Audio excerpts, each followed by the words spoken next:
कुरान पाक में हज़रत आदम अलैहिस्सलाम के दो बेटों हाबील और काबील का किस्सा एक बहुत बड़ी इबरत के तौर पर बयान हुआ है। यह सिर्फ एक पुरानी कहानी नहीं बल्कि एक ऐसा गहरा सबक है जो हमें हसद, गुस्से और गुनाह के अंजाम के बारे में बहुत कुछ सिखाता है।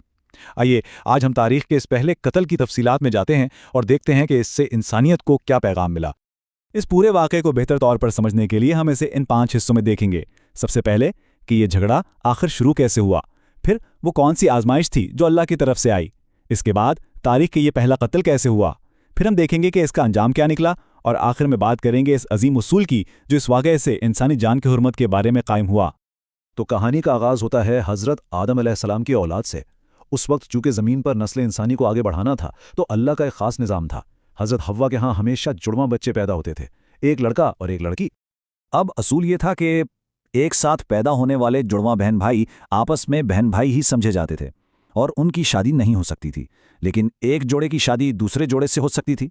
मसला तब पैदा हुआ जब काबिल के साथ पैदा होने वाली उसकी जुड़वां बहन जो बहुत खूबसूरत थी का निकाह असूल के मुताबिक हाबील से तय पाया और हाबील की बहन का निकाह काबिल से होना था। और बस यहीं से काबिल के दिल में हसद की आग भड़क उठी। उसे ये फैसला बिल्कुल मंजूर नहीं था और उसने साफ साफ इनकार कर दिया क्योंकि वो अपनी ही खूबसूरत जुड़वा बहन से शादी करना चाहता था जो उस वक्त के खुदाई कानून के बिल्कुल खिलाफ था। जब ये झगड़ा किसी तरह हल ना हुआ तो हज़रत आदम अलैहिस्सलाम ने ये मामला अल्लाह के सुपुर्द करने का फैसला किया। उन्होंने दोनों बेटों से कहा कि वो अल्लाह की बारगाह में अपनी अपनी कुर्बानी पेश करें और अल्लाह जिसकी कुर्बानी कबूल कर लेगा वही सच्चा माना जाएगा।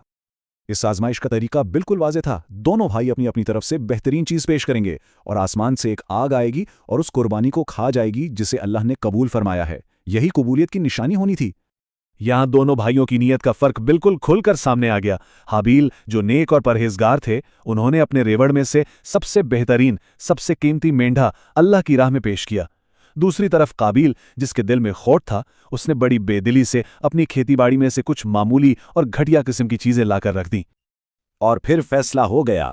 आसमान से आग उतरी और उसने हाबील के पेश किए हुए मेंढे को जलाकर राख कर दिया, जबकि काबिल का सामान वैसे का वैसा ही पड़ा रह गया। ये इस बात का खुला ऐलान था कि अल्लाह ने हाबील की कुर्बानी कबूल कर ली है और वही हक पर है। अब इस वाज़े फैसले के बाद काबिल को अपनी गलती तस्लीम कर लेनी चाहिए थी, लेकिन हुआ उसके बिल्कुल उलट। अपनी कुर्बानी के रद्द होने पर वो शर्मिंदगी और जिल्लत में डूब गया और हसद की आग उसके सीने में पहले से भी ज्यादा भड़कने लगी। और फिर इसी हसद और गुस्से में अंधा होकर उसने अपने सगे भाई हाबील को तारीख की पहली जान से मारने की धमकी दी। उसने साफ कहा, मैं तुझे जरूर कत्ल करूंगा। इस जानलेवा धमकी के जवाब में हाबील का रद्द अमल देखने वाला था। ना उन्होंने गुस्से का इजहार किया ना ही खौफ का, बल्कि उनका जवाब उनके गहरे ईमान और अल्लाह पर यकीन को जाहिर कर रहा था। हाबील ने बड़े तहम्मुल से समझाया कि भाई इसमें मेरा कोई कसूर नहीं, अल्लाह तो नियतों को देखता है, वो तो सिर्फ उन लोगों की कुर्बानी कबूल करता है जो परहेजगार हों, जो उससे डरने वाले हों। और फिर हाबील ने वो बात कही जो क़यामत तक के लिए एक मिसाल बन गई। उन्होंने कहा कि अगर तुम मुझे मारने के लिए हाथ उठाओगे भी तो मैं जवाब में तुम पर हाथ नहीं उठाऊंगा। क्यों? क्योंकि मैं ये गुनाह करके अपने रब रब्बुल आलमीन को नाराज नहीं करना चाहता। मगर अफसोस हाबील की हिकमत और सब्र भरी बातों का काबिल पर कोई असर न हुआ। उसके नफ्स ने, उसके हसद ने इसे इतना अंधा कर दिया कि उसने अपने ही भाई पर हमला किया और उसे कत्ल कर दिया, और इस तरह जमीन पर पहली बार इंसानी खून बहाया गया। कत्ल करने के बाद जब काबिल का गुस्सा कुछ ठंडा हुआ तो उसे एक नई परेशानी और वहशत ने घेर लिया। वो जमीन का पहला कातिल तो बन गया था, लेकिन अब उसे ये भी नहीं मालूम था कि अपने भाई की लाश का क्या करे। वो अपने भाई की लाश को उठाए परेशान घूमता रहा। उसे समझ ही नहीं आ रहा था कि इस जुर्म की निशान को, इस बेजान जिस्म को कहाँ छुपाए। तब अल्लाह ताला ने उसकी रहनुमाई के लिए एक मंजर पैदा किया। 2 कौवे आपस में लड़े और एक ने दूसरे को मार दिया। फिर जिंदा कौवे ने अपनी चोंच और पंजों से जमीन में गड़ा खोदा और मरे हुए कौवे को उसमें दफन कर दिया। ये इंसान के लिए दफनाने का पहला सबक था। ये मंजर देखकर काबिल शदीद शर्मिंदगी और निदामत से चीख पड़ा। उसे एहसास हुआ कि अफसोस, मैं तो अकल में इस परिंदे से भी गया गुजरा हूं कि अपने भाई की लाश को ठिकाने लगाने का तरीका भी नहीं जानता। ये उसके गुनाह पर उसकी पहली पश्चिमानी थी। ये वाक़या सिर्फ 2 भाइयों की लड़ाई और एक कत्ल की कहानी नहीं है।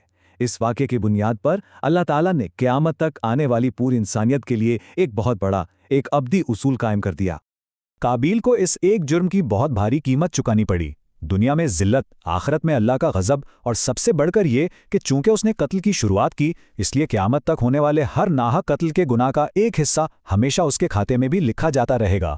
اسی واقعے کے بعد یہ عظیم الہامی اصول نازل ہوا کہ اللہ کی نظر میں ایک انسان کا ناحق قتل کرنا ایسا ہے جیسے کسی نے پوری انسانیت کو ہی قتل کر دیا ہو۔ انسانی جان کی حرمت اتنی زیادہ ہے۔ اور اسی اصول کا دوسرا روشن پہلو یہ ہے کہ جس کسی نے ایک انسان کی جان بچائی، اس نے گویا پوری انسانیت کو زندگی دے دی۔ یہ نیکی اتنی ہی بڑی ہے جتنا کہ قتل کا گناہ سنگین ہے۔ تو آخر میں یہ سوال ہم سب کے لیے ہے کہ حسد کی ایک چھوٹی سی چنگاری اور غصے کا ایک لمحہ انسان کو کس قدر تباہی اور ہمیشہ کے پچھتاوے کی طرف لے جا سکتا ہے۔ یہ قصہ ایک ابدی یاد دہانی ہے کہ اپنے نفس پر قابو پانا ہی اصل کامیابی ہے۔